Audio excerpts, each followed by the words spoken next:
Fourth है वो motive है। बिना उद्देश्य के सवाल आप जनरेट कर ही नहीं सकते। आपको हर क्राइम में फैक्ट के जरिए ही उद्देश्य निकालना होगा, या फिर क्लाइंट से अलग से बात करके बताना होगा कि पहले कभी क्या हुआ था जिसके कारण तेरा ये केस हो गया, तुम्हारा ये केस हो गया।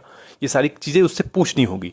तो बेसिकली आप उद्देश्य से ही सवाल बनाओगे, ठीक है। और जब भी आप मोटिव के क्वेश्चन पूछोगे तो आप जो कंप्लेनेंट होगा, जो प्रोसिक्यूशन होगा, वो चिढ़ना शुरू कर देगा। तो आपको कूल रह करके सजेशन देते जाना है, सजेशन देते जाना है, उससे सवाल निकालते जाना। उदाहरण के लिए मैं बताता हूं, जैसे कि मेरा एक क्लाइंट था जो सर्वेंट था मालिक का। मालिक ने केस कर दिया था उस पर। तो मैंने पूछा मालिक ने केस क्यों किया तुम पे, तुम तो उसके नौकर थे, उसके सर्वेंट थे। कहता सर पिछले 6 महीने से आधी आधी तनख्वाह दी है।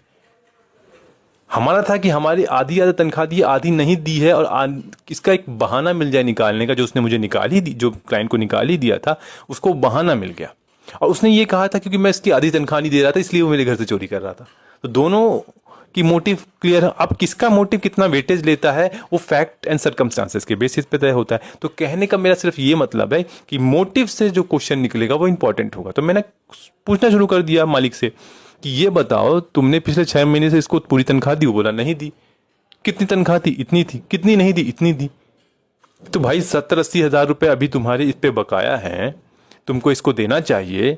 उसके बाद तुम इस पे चोरी का इल्जाम लगाते हो। पहली बार चोरी कब की? तो उस तरह से सवाल जनरेट करो। मैं फिर भी आपकी जानकारी के लिए कुछ सवाल बता देता हूं। जैसे कि कोई रिलेशनशिप है, रिलेशनशिप जो प्रीवियस हुए उससे लेकर के आओ, अपने क्लाइंट से निकलवाओ कि क्या आपका कभी इस लड़की से या फिर लड़के से रिलेशनशिप रहा है, एक। दूसरा कि पहले कभी दुश्मनी रही है क्या, इससे जुड़े हुए सवाल करोगे। दुश्मनी कभी रही है जिसके कारण इसने कंप्लेन कर दिया हो। तीसरा कि कभी कोई उधार तो नहीं लिया।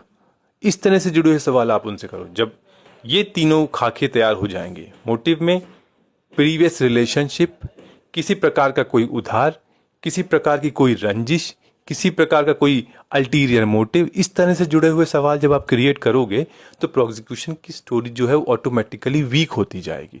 तो ये एक अच्छा तरीका है आपको आने वाले सवालों को बनाने का, अगर आपने मोटिव जनरेट कर लिया है।